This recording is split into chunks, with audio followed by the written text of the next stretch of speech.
location at Evans City, the Evans City Cemetery, for this week's episode of Terror Reels, Night of the Living Dead. I don't get it.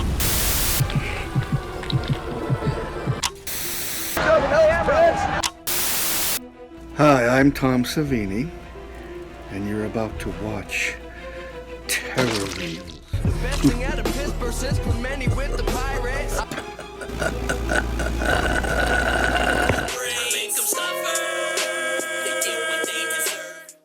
What up, everyone, and welcome to another episode of Terror Reels with me, your host, Steel City Dahmer. And today, we got a huge guest with us, my boy, Brooklyn Menace. You might know him from the IRK show, fucking Studio 17, Tales from the Lotus Pod, walking around all these Juggalo events, fucking camera, getting it for you dummies who don't go. Brooklyn, tell us people about yourself. Hi, everybody. So I'm already screwing up. Well, yeah, I mean, I'm Brooklyn Menace. Not really much of a menace anymore. Juggalo, retro arcade, video game fan, and all-around nice guy. And big fan of horror movies. So that's why I'm so happy to be here with my boy, Steel City Dahmer, on Terror Reels. Hell yeah, dog. Like, you're one of the reasons, like, I got into this shit. You know what I mean? Like, back in your day when you were doing shit with fucking, like, your Friday night horror shits that you did. You know, like, those fucking, like, 4-hour streams with fucking, like, Not Slim One's head in the fucking refrigerator and shit for Friday the 13th shit. Like, that shit was dope as fuck. And then you fucking helped me, you know, kick this shit off, too. Like, some of the graphics in the beginning. It's like, you're a day one motherfucker. You remember that fucking time you pissed in a fucking cup on The Greatest Show? I do, you know. I wanted to be polite. When you're doing an interview on your show and it's live, you know, what was I gonna do, leave? Yeah, you can't just leave. You gotta piss in a cup. Tonight, we're fucking covering a 1968 fucking classic, dog. You can't see any horror list, even a movie list, without seeing this near the fucking top of it. I typically don't fuck with black and white movies. You know what I mean? Usually they're just fucking garbage. I just don't fuck with them for whatever reason. But this one, for how iconic and important it is to the movie, like just to movies in general, and how important it is to the horror genre, I have to fuck with it. It holds a special place in my heart. In July of 1967, a young man who before this was known for making shorts in a local Pittsburgh show you might have heard of, called Mr. Rogers' fucking Neighborhood, decides to go out and make a movie of his own in a little city north of Pittsburgh called Evans City. With only $114,000 in his pocket, and some 35mm black and white film, George Romero and Jack Russo not only changed the horror world, but solidify his spot in pulp culture to this very day. Without this movie, we would never have things like Return of the Living Dead, obviously. The Walking Dead wouldn't be a thing. Evil Dead wouldn't be a thing. We wouldn't have nothing like that. The modern day zombie was created right here in Pittsburgh. George A. Romero will be one of the biggest legends that Pittsburgh has ever bred. That's a huge list of legends that has come from Pittsburgh. Like, without him, we wouldn't have the Crazies, Dawn of the Dead, Day of the Dead, Creepshow, and many fucking other movies that I can't even think of right now. This film was deemed culturally, historically, and aesthetically significant, and has its place in the Library of Congress, selected for preservation in the National Film Registry. For this movie, horror movies would just cut away without showing you any of the gore, any of the dope shit. And while the gore in this movie isn't that wild, because it is the 60s, the world really changed in 1968 with the release of today's review, George A. Romero's Night of the Living Dead.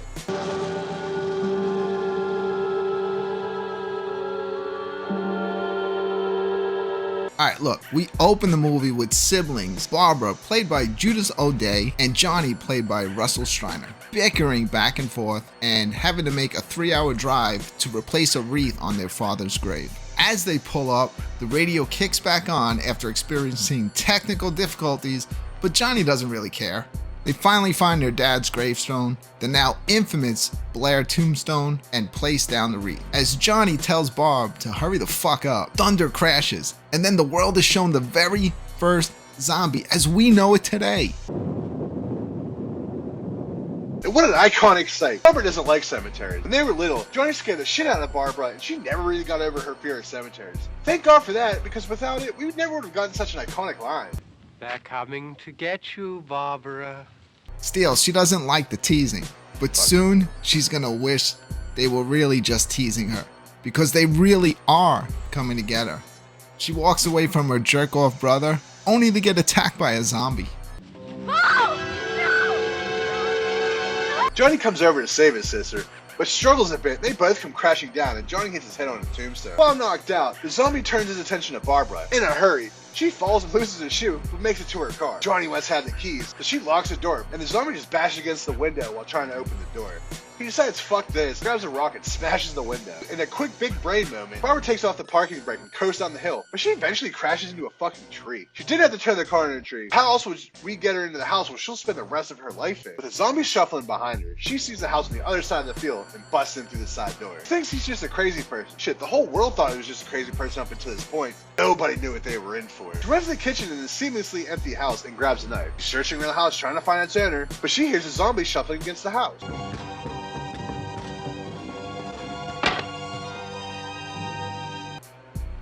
Yo, she goes to call the cops. First of all, someone should have told her, don't dial 911. But no luck anyway, the phone lines are down. Why not, right? Of course they are. So she grabs a knife again, and she goes to look out the window. Somehow, it's completely dark now outside, and she sees more zombies. Dude, it's been 30 seconds. She was just outside. She ran into 3 rooms, and now it's completely fucking pitch dark out there. She heads upstairs, only to find...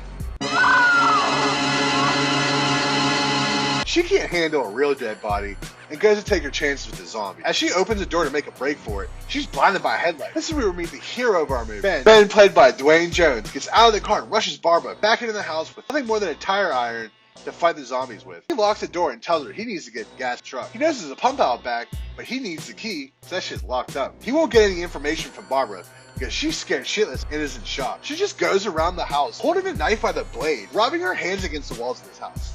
Well, if you weren't rubbing everything, maybe you wouldn't have gotten someone else's blood in your hands. Because there's no way you won't cut yourself holding a knife like that. Zombies outside start fucking Ben's truck up, seemingly for no reason. Ben starts asking if there's any zombies besides the 2 that are outside. And Barbara just yells, I don't know, until Ben's had enough and heads outside, where he begins to kick zombie ass.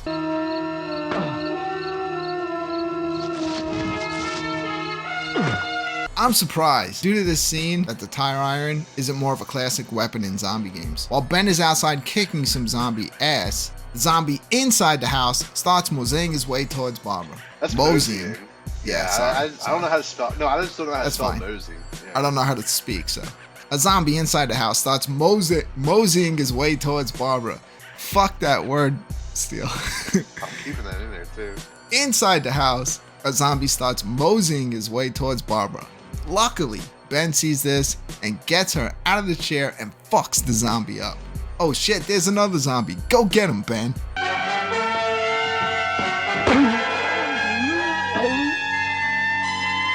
Well, the ends are fucked now. He locks the door and knows they're gonna be there for a while. Barbara stares at the zombie in silence before Ben drags his undead corpse out so he can hang with his other dead corpse homies until he does this shit.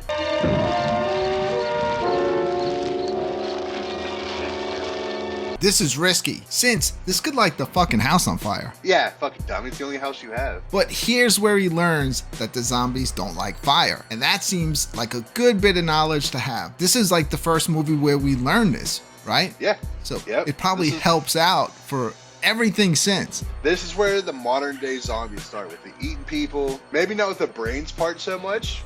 I'm thinking about it, there's not many, I don't think you really see any brains being eaten. But the zombies that need to get shot in the head, which we'll talk about later, that trope started here, where they're just walking almost brainlessly just to eat fucking humans. Like, say if zombies liked fire in this movie, it would just like fuck up everyone holding torches in every single zombie movie since. So, gotta thank this movie for that. Thanks, George. Yes. Ben finds a hammer and a bunch of nails and tells Barbara to find some food, wood, and shit. Then they can board up the windows and doors.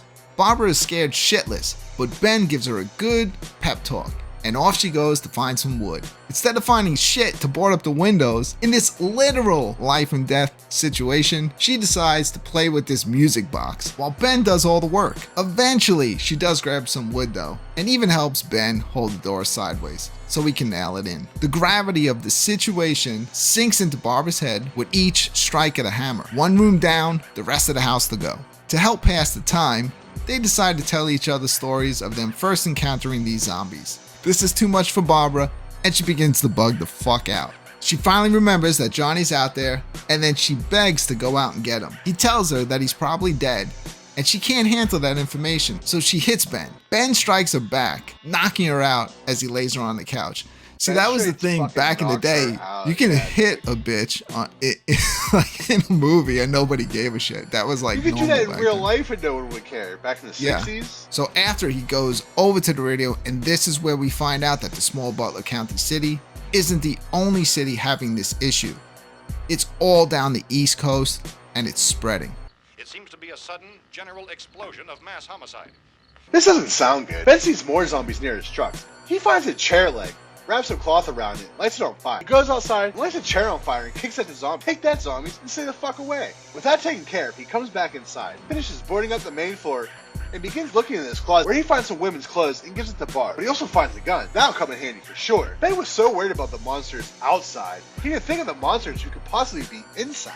That no one is safe from this wave of mass murder. Yo, damn. There's been a whole crew of people locked up in the cellar. We got Harry, played by Carl Hardman, Tom, played by Keith Wayne, Helen, played by Marilyn Eastman, Judy, played by Judith Ridley, and the sick, bitten child, Karen, played by Kara Shan. That kid, like still to this day, I think that one scene holds up as like one of the creepiest scenes Yeah, dog, in a it's horror creepy as movie. fuck. That scream that they did, that high-pitched wail, that I don't wanna still ruin sticks it. with me.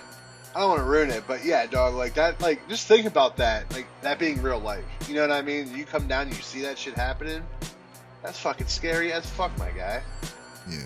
I'm gonna go back to that. Ben and Harry go back and forth on how Harry is pussy for staying down in the cellar and not helping, but Harry isn't trying to kill his family and friends. They both make valid points. But since Ben fucking rules, I'm taking his side. Harry, you pussy. While figuring out a plan, a zombie almost got Ben through the fucking window.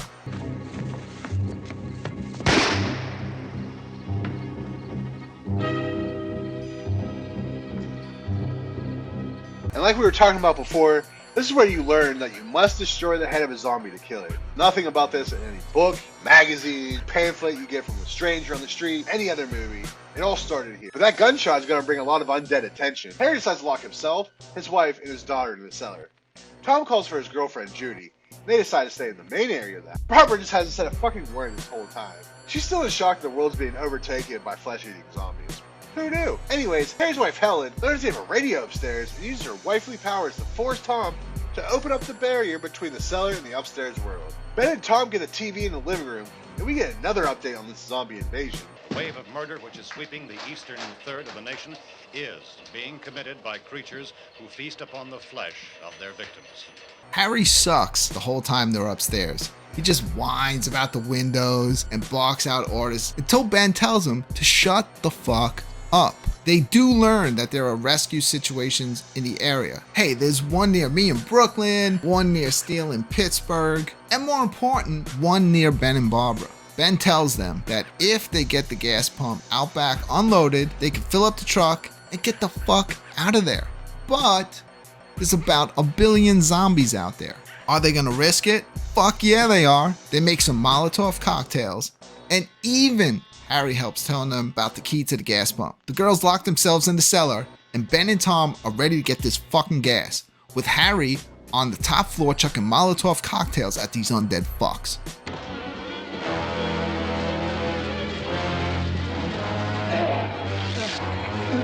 Ben fucks some zombies up and Tom goes to get the gas. They have a +1 now, because Judy just couldn't let her man face this shit alone. She's a real ride or die. She runs out the door and hops in the truck. Let's hope the rest of this plan goes off without a hitch.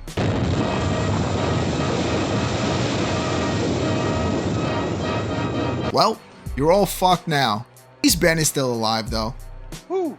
With the help of his mighty torch, he's able to bob and weave these zombies and make it back to the house. Harry was a pussy and didn't help. Ben, get in. Oh, sorry. I said that so fucking wrong. I said that like it was too like there was a comma there. Here we go. Yeah, exactly. Point and laugh. Harry was a pussy and didn't help Ben get in. After Harry helps Ben hold the door, Harry gets what he fucking deserves. I fucking hate Harry. This dude fucking sucks. Fuck Harry. The zombies make their way to a burn-up truck because they smell that cooked flesh. I love this scene. The zombie actors are really just eating some cooked up chicken, but in black and white, it looks so fucking good. This is the first horror movie that didn't cut away from scenes. Like everything before this, it would always like lead up to something and then just cut away and let you think, you know, let your imagination run with what they wanted you to think. Not here. This movie shows you that grimy black and white gore.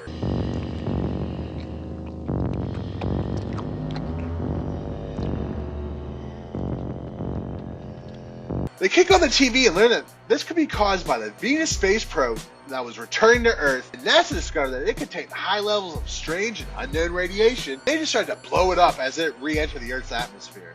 They also learned that there's a squad of local men going around shooting the zombies in the county that they're in. That's some good news, right? Well, at least for now. This is about the last bit of good news I have for you, because this is right about the time where all hell breaks loose. Lights go off, and the zombies tosses a rock through a window. One even grabs a chair like and starts banging on the fucking door. Well, Ben is trying to make sure the zombies don't get in. Pussy-ass Henry grabs Ben's gun. After a quick tussle, Ben gets the gun back from Harry and fucking shoots him.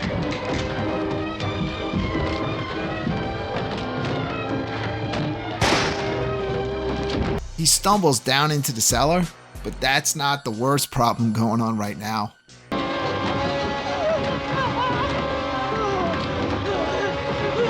Barbara helps Helen keep the door shut, but then Helen runs off in the cellar to find...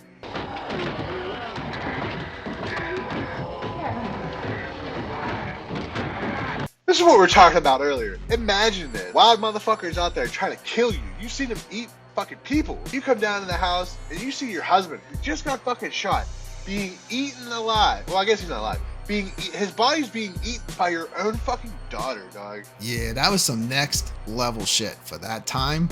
Like doing that in the movie. The 60s for sure. And you saw her like with a chunk of fucking meat. She drops it and fucking goes after the fucking mom. And then the girl takes a fucking spade and stabs her mom to death. And this is still not the worst shit happening right now.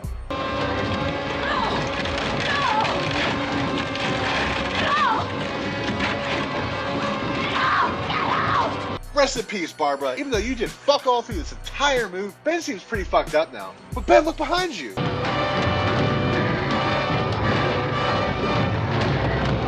Whew, that was a close one. He gets behind the cellar door and locks that shit out good. The upstairs is now nuts to butts with the living dead. And they all smell Ben's fresh, not dead flesh. Henry starts to reanimate, but Ben puts a few bullets in him, and Henry dies. He better put some bullets in Helen too, just in case.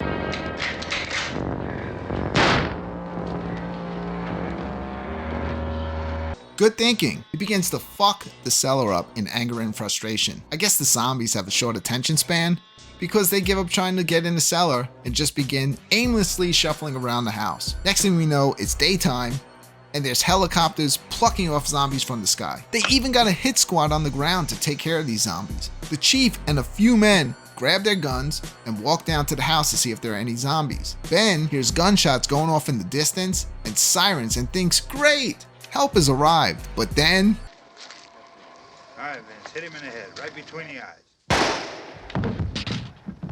Fuck you, son of a bitch. You couldn't take the time to see if it was a living person and not just a fucking zombie. This is probably why I fucking hate Redneck. And that's how the movie ends, with that bullshit. And then, yeah, that's the end of the movie.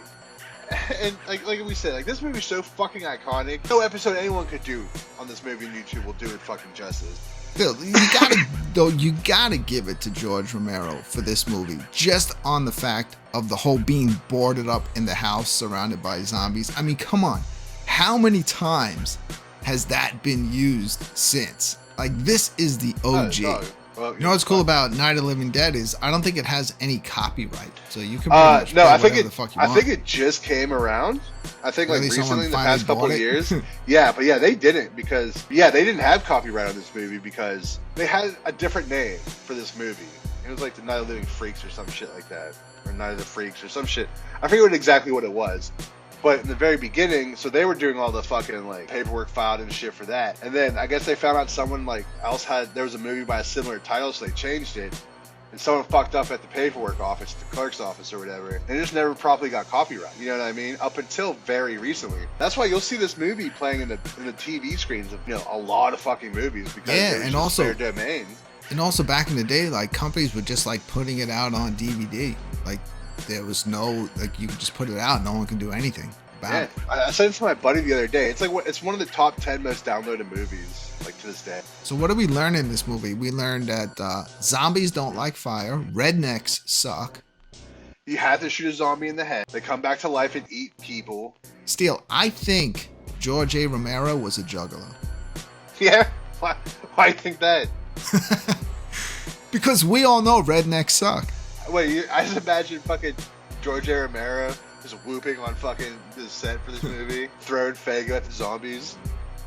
I mean, it was black and white, so like it could have just been shown as, it could have been played off as like blood or something. Black and white, like the whole black and white thing is like kind of sometimes will put people off, It puts me off most of the time, for sure. I would say definitely you got to check this movie out. You really do. Facts. Like this is the godfather of all zombie movies. As we've said many times during the show, like if it wasn't for this movie, you can pretty much like erase everything you love when you watch a zombie movie nowadays. This one wrote the blueprint. It is the OG, and definitely got to thank George A. Romero. George A. Romero, because like literally like this movie blew me away, and then like moving into like Dawn of the Dead like scarred me for life. Dawn of the Dead's the best. Like Day of the like, Dead, still one of my Romero favorite shit. 80s horror movies. Like, come on, man. And I'll be definitely covering Dawn of the Dead, and I'm gonna be going to Monroeville Mall for that one because they have like a bust of Romero there, and they got like if you go cut down like one of the corridors, like they have fucking like stills and shit, like little like fun facts about the movie, like. And honestly, when this drops, starts the day of the Living Dead convention in Pittsburgh that we have every year. We've had like the largest like zombie crawls in the country and shit. Like, Yeah. so it's like I didn't even line that shit up. That shit just so happened to land like this. When we decided to fucking do this movie, and then on its release date is the day that we're having the Night of the Living Dead convention in Pittsburgh. Hey, Steele, And- so I don't have to piss in my glass during this show. Can I Appreciate take a that. break a minute? Yeah, we can actually, if you just want to give me like 30 seconds, we can just finish this up real quick. Yeah, go ahead. What was I gonna say? There's one thing about the black and white thing. Oh yeah, it has nothing to do with black and white. If the black and white shit throws you off in this movie, just remember that this movie is so fucking rugged that Germany decided it was too fucking much and banned it. You can't watch this shit in Germany. Netflix had to remove their shit off Germany. I want to thank everyone for watching another episode of Terror Reels. I want to get a super fucking a fucking guy. Appreciate you being on here and taking time Hell out of yeah, your day. Steele. You know If you I wanna- love you, man. Hell yeah, dog. If you want to plug your shit on here, tell everyone where they can find you at, your social medias, and all that good shit. Well, you know where you used to be able to find me. Mastermind behind Studio 17, the most hated Juggalo network ever Hated. on YouTube. Now, I'm older, I'm nicer, and you can catch me on the Friday night arcade show every Friday, 10:35 p.m. Right after this show. Shout out to Pittsburgh Juggalo-based horror show on YouTube called Terror Reels. Terror Reels. Terror Reels. It's real. Real terror. Real. R-E-E-L. R-E-A-L. Terror Reels. Terror Reels. Hey, Dog Will Hunt, get that bitch. You dented my plate. My brain is burning. Terror Reels. Goodbye.